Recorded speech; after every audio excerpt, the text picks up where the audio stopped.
Welcome to Running the Bases with Small Businesses.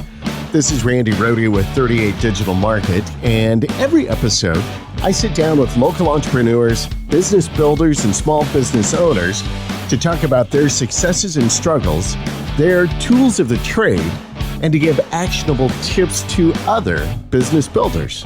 We'll cover topics such as entrepreneurship, operations, sales, digital marketing, innovation, and how to navigate this current economy.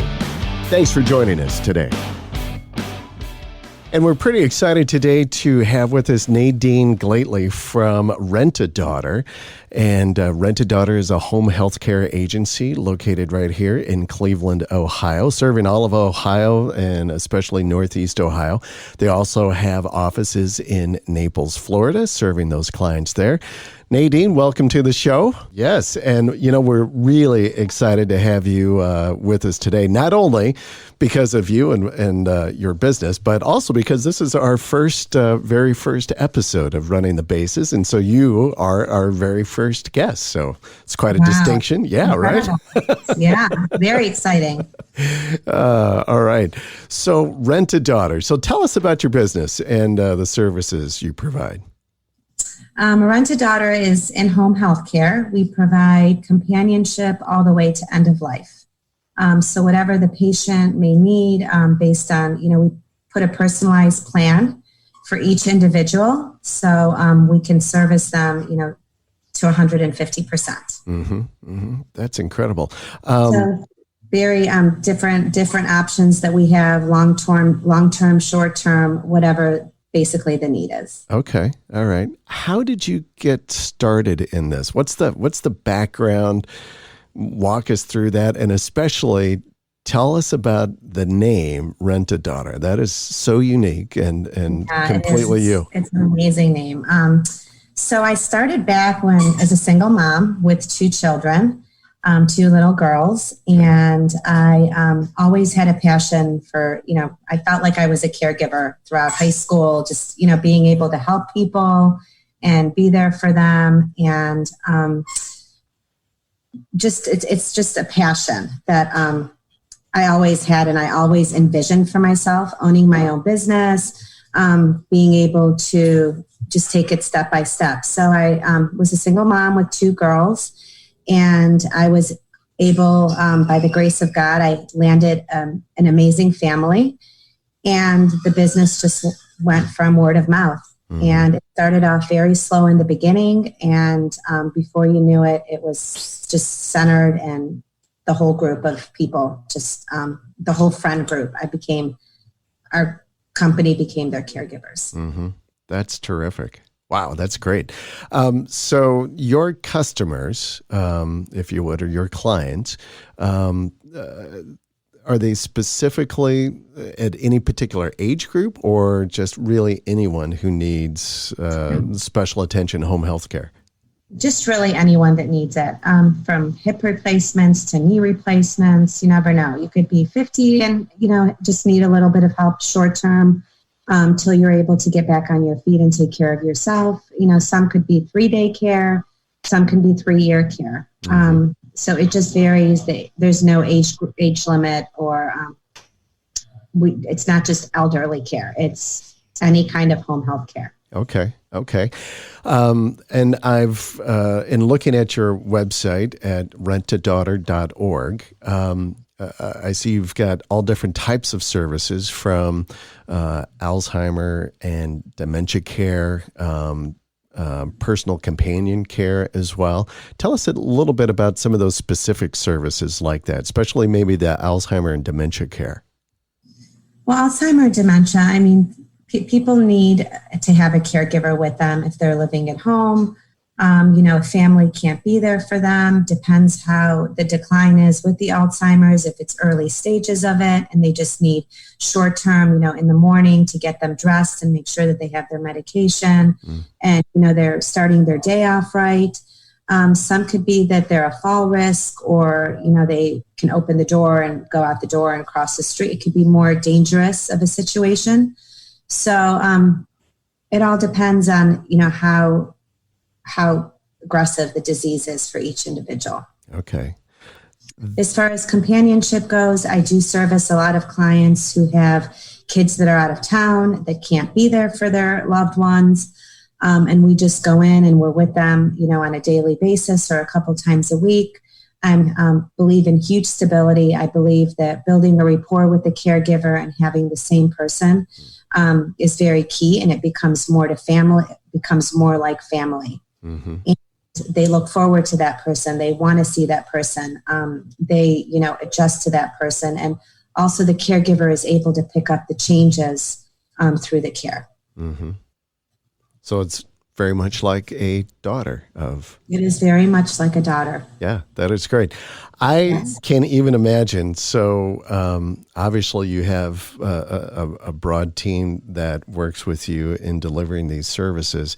And I can't even imagine to describe the individuals that you have on your team because of the incredible patience and empathy and all of those qualities to be able to continue to provide that level of service and care for your clients is amazing. Where do you find, people to join your team like that? I can't even.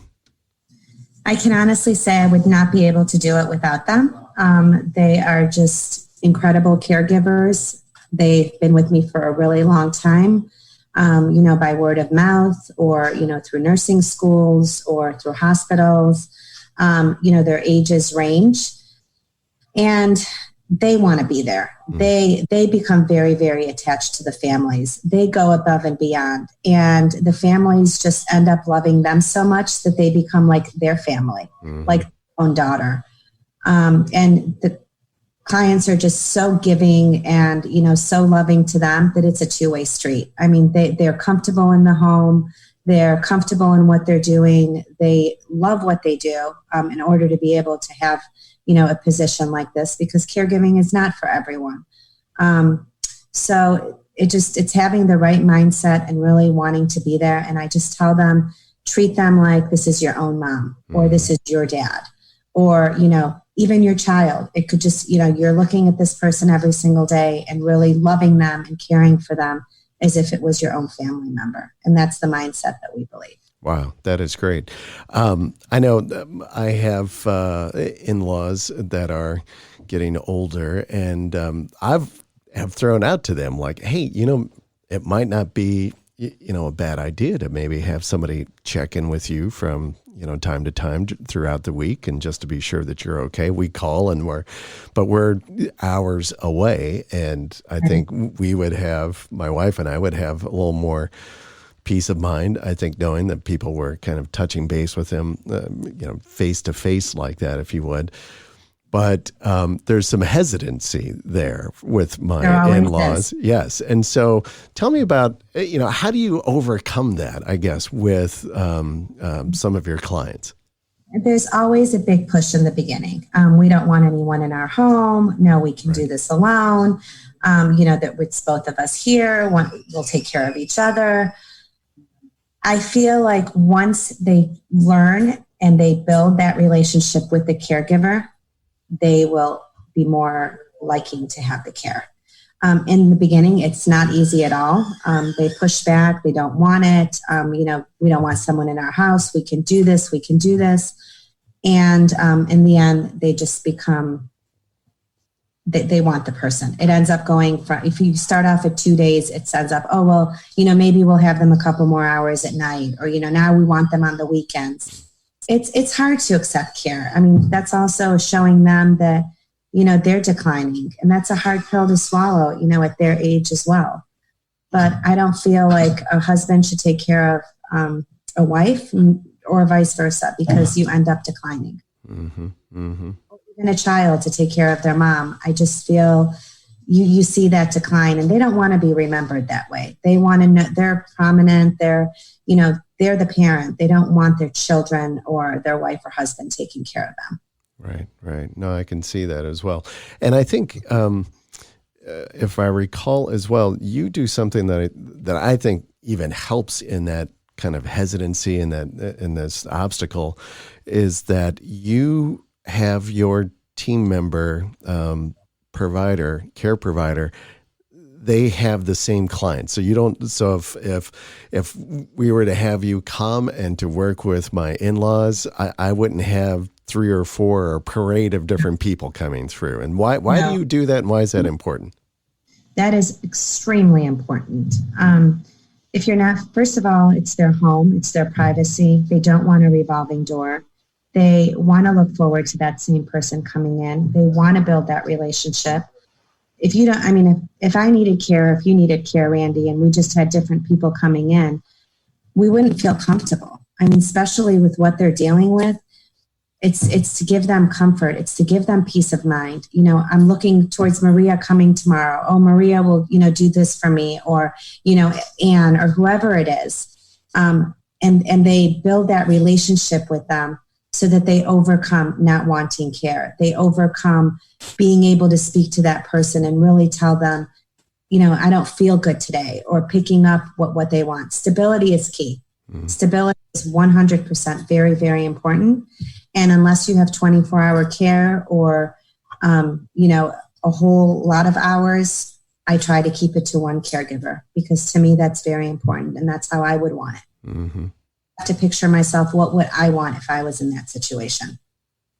Well, I think that's great. And I would imagine that it's like having a nanny for your child. You don't want a different nanny coming in every day. The child needs to build that relationship with that person so that they feel comfortable. You can go to work or do whatever you need to do during the day, and you have that comfort level.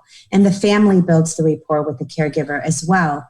And they can call during the day and say, well, how was yesterday compared to today? Well, if you have different people, you don't really know what's going on. And I don't feel that that's right. Mm-hmm. That's terrific. I think that's fabulous. So you have this incredible business, this organization that you've built up. What are some of the challenges that you face as a business owner in delivering these services? It's sometimes it becomes challenging because, there's so many decisions to be made, and, helping the families, get through tough times. And it also becomes, sad to us, because we don't want to see any of our clients struggle. And, just everyone being on the same page, if they can't get their meds on time because the pharmacy runs out, or if, the doctor isn't calling back and, we want to get an answer to what might be off that day. Those are some challenges that we deal with, and we don't want to see our clients go through it, nor do we want to see family members go through that as well, because they already have enough going on with trying to make the right choices for their loved one. Mm-hmm. Yeah. So let me ask you this. We're in this very challenging environment at the moment with COVID-19. How has that, and the restrictions, the quarantines and such, how has that impacted your ability to deliver services? And what have you done to kind of overcome those obstacles? It's an extremely sad situation. I mean, I wish I had the magic ball to be able to get into assisted living and nursing homes right now, because we do have numerous clients that we do private duty for them. And with COVID-19, we're not able to go in and provide the care for them right now. So, I mean, it just breaks my heart knowing that, Shirley is waiting for her caregiver and probably wondering, when is she coming back? And she can't go back in right now, and has had her for years. And we can't go in and provide the care because we have to be cautious to everything that's going on in the other residents that live there. But we are taking our own precautions, doing in-home health care during the time. The clients that are at home wearing masks, wearing gloves, wearing footies, and doing a temperature check before we arrive to the home. Like I said, again, the caregivers service one client. They're not jumping from different clients. So they're able to just go home and come back to prevent spreading the virus. Yeah, that's really difficult. That, as a business owner, as an entrepreneur, for you, this is a real challenge. So, you It is have, a real challenge. And it's also not even being able to talk to some of these, clients that we do have in a nursing home because they might have dementia or Alzheimer's or can't get to the phone. And it's just heartbreaking that I have to hear my clients say I have to stand outside of the window so that I could say hello to my mom. And, they really, really need it and they're used to it. And, it's a part of their care and they can't get it. Yeah. So that's heartbreaking. Right. So, and I know, as you've mentioned, you have clients who are in assisted living facilities. What are some things that you've done or have counseled maybe some of those family members of those particular clients to help them and their loved one, in those facilities like that? Because they're similar to you. They can't get in. They can't go visit. So have you given them some suggestions to help kind of continue that connection? I have asked, maybe that they can reach out to the facility that their loved ones are in and maybe send an email or a picture, maybe do like a Facebook picture, a picture of the grandkids and send it over to the assisted living place. And maybe they can tape it to the door and say, your son, your daughter, your wife, your husband, whoever it is, just wanted me to let you know that you're thinking about them, during this time. They want to be here. Just trying to make a call and see if they can get their loved one on the phone during this time and just speaking to them, for 30, 45 seconds, whatever it is. I do have some of my clients who did have their loved ones in assisted living and facilities, and they have decided to remove them during this time with COVID-19 and take them back home or maybe get temporary housing for them and have care in the home, just so that they can protect them during this time. Mm-hmm. That's interesting.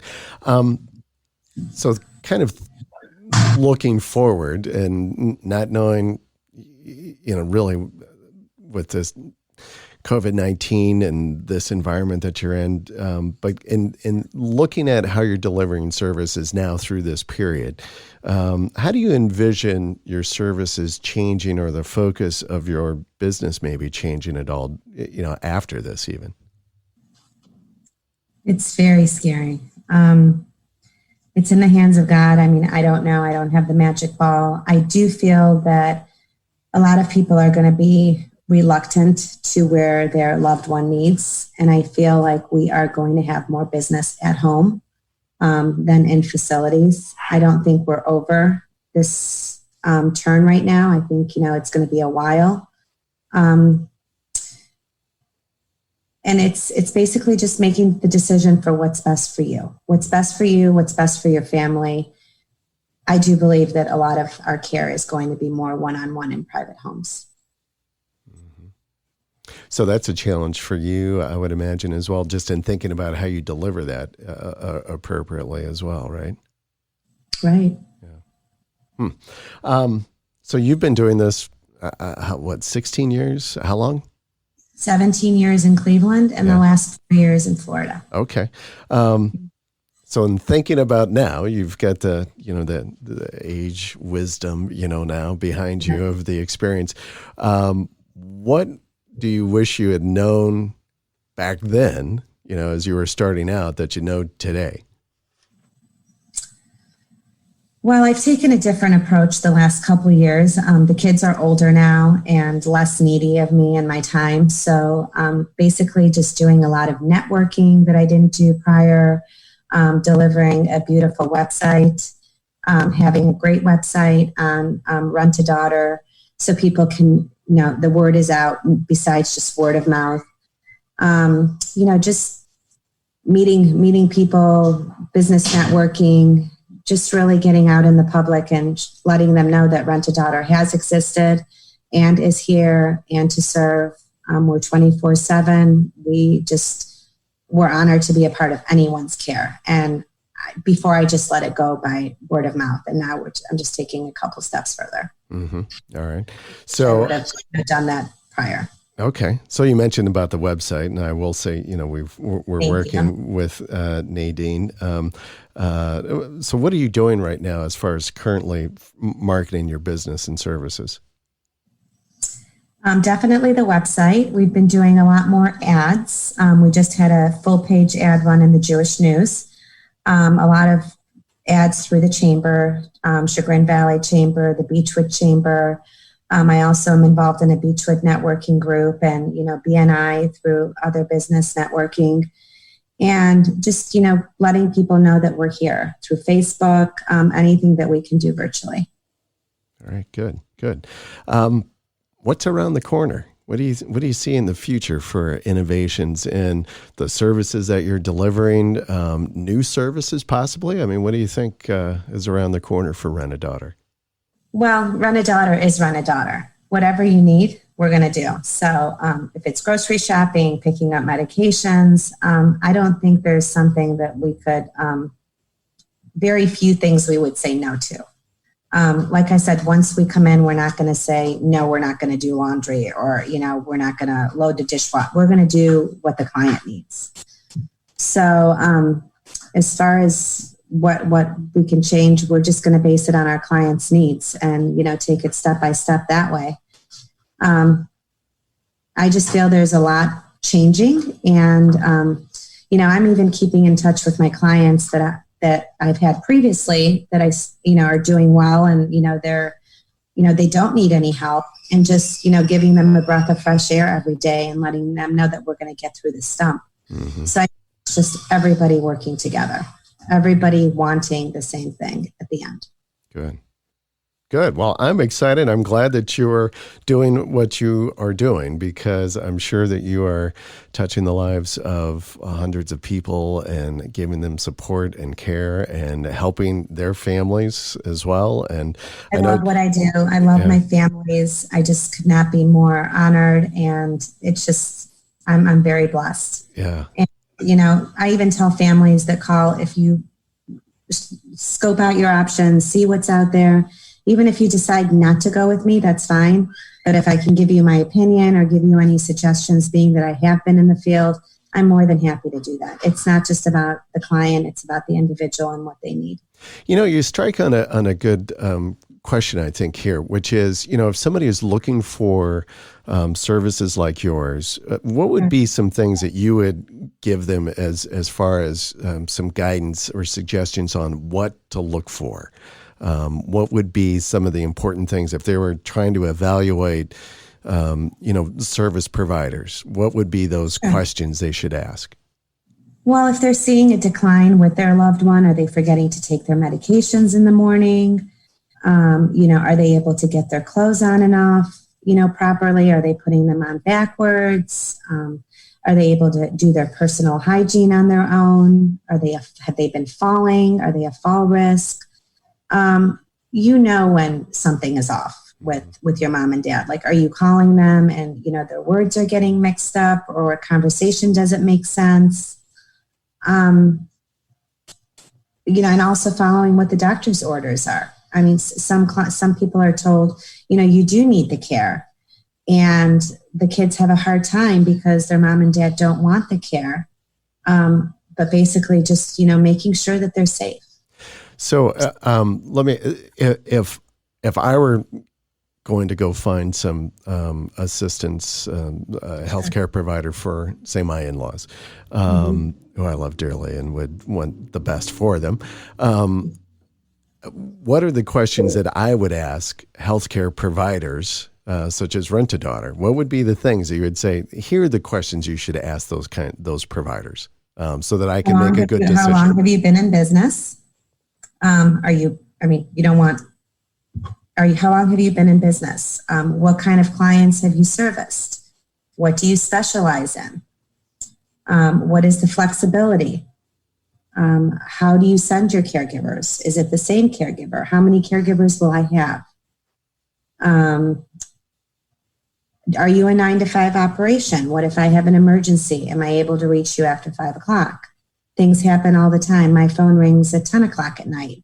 So if the client needs to get a hold of you, are they able to do that? how do you handle situations where you need to make a decision if I'm not around? Maybe their, son and daughter are out of town, and, what would they do first? And just go down the proper checklist. They have to feel comfortable of who they put their loved one in, whose hands they put them in. And if there's ever a doubt, then there's plenty of, agencies out there. Okay. And I would also rely on their friends. Everybody knows somebody that has gotten care or needed care. And I would say to them, what was your experience? What did you look for? Why did you like this company so much? Give us 2 or 3 people that you recommend, or, talking to people, because it's a personable person that you're bringing them into their home. And sometimes you just need to be reassured that that is the company you should go through. Wow, that's great. All right, well, that's terrific. Anything that I didn't ask that I should have asked? No, can't think of anything. Anyone can reach me for questions if they have them. Yes, so we've got Nadine Glatley from Rent-A-Daughter, rentadaughter.org. If they want to give you a call, Nadine, what's a good number? 216-633-3604. All right, or they can reach out to you via email. My email, NadineGlatley@gmail.com. Very good. All right. Nadine, thank you so much for being a part of Running the Bases. Yes. Very excited to have you and being our first guest as well in our very first episode. All right. Thank you again. Thank you. Running the Bases with Small Businesses is brought to you by 38 Digital Market, a digital marketing agency committed to client growth through lead generation, higher conversions, and increased sales. Connect with him today at 38digitalmarket.com.